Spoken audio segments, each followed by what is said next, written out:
இதற்கு முன்னால் இருந்த தமிழக அரசு முட்டையை கொடுத்தது. நாங்கள் முட்டையை போடும் கோழிகளையும் சேர்த்துதானே கொடுக்க போகின்றோம். அவர்களுக்கு வராத விமர்சனம் எங்களுக்கு மட்டும் ஏன் என்று யாரும் கேட்க வேண்டாம். நமது தாத்தா மதிய உணவு திட்டம் கொண்டு வந்த நோக்கம் எவ்வித ஆதாரமும் இல்லாத ஏழைகளால் பெற்றெடுக்கப்பட்ட குழந்தைகளும் அந்த அறிவை பெற்றுக்கொள்ள வேண்டும் என்பதற்காகவே. நம்முடைய காமராசர் தாத்தா அவர்களே அதை சொல்லி இருப்பார். இதன் மூலம் உயிர் காத்த புண்ணியமும் படிப்பை கொடுத்த புண்ணியமும் இரண்டும் சேர்ந்து கிடைக்கும் என்று. ஆனால் முட்டையை கொடுத்தால் எப்படி உயிர் காத்த புண்ணியம் சேரும்? மாணவர்களுக்கு இவ்வளவு முட்டை எங்கிருந்து வழங்கப்படுகிறது?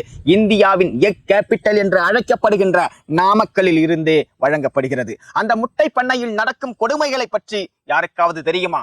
அந்த முட்டை பண்ணையில் என்னவெல்லாம் கொடுமை நடக்கிறது? முட்டையிலிருந்து வரும் கோழிகளில் ஒன்று ஆண் கோழி குஞ்சு, இன்னொன்று பெண் கோழி குஞ்சு.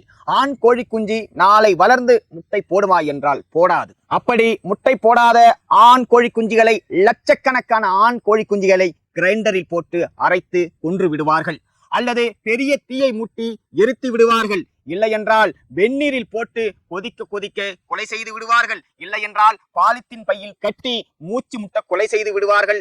உயிருடன் மண்ணை போட்டு புதைப்பார்கள், அதன் மீது ஏறி நடப்பார்கள். இதையெல்லாம் ஆண் கோழி குஞ்சுகளுக்கு நடக்கின்ற கொடுமை. அதுவே பெண் கோழி குஞ்சாக இருந்தால் அந்த பெண் கோழி குஞ்சு பிறந்த சில நாட்களில் அதனுடைய அழகை, அதனுடைய மூக்கை ஒரு சூடான இரும்பு பிளேட்டில் வைத்து அதன் மூக்கை பொசுக்கி விடுவார்கள்.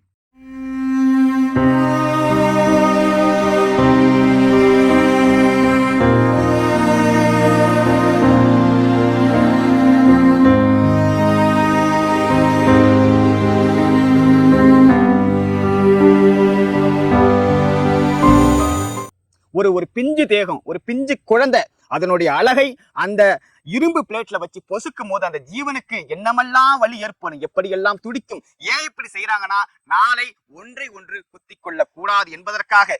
அதன் பிறகு A4 சைஸே அளவில் கூண்டுகளில் பல கோழி குஞ்சுகளை அடைத்து வாழ்நாள் முழுவதும் அடைத்து முட்டை போட வைப்பார்கள். காடுகளில் வாழும் காட்டுக்கோழிகள் கூட ஆண்டுக்கு 10 to 15 முட்டைகள் வரைதான் போடும். ஆனால் இந்த கோழிகளை கொடுமை செய்து தினம் தினம் தினம் முட்டை போட வைக்கிறார்கள். அப்படி இந்த பெண் கோழி குஞ்சுகள் தினம் தினம் முட்டை போட்டு போட்டு போட்டு அந்த பெண் கோழி குஞ்சுகளின் பிறப்பு உறுப்பு புண்ணாகி கிழிந்து தொங்குகிறது.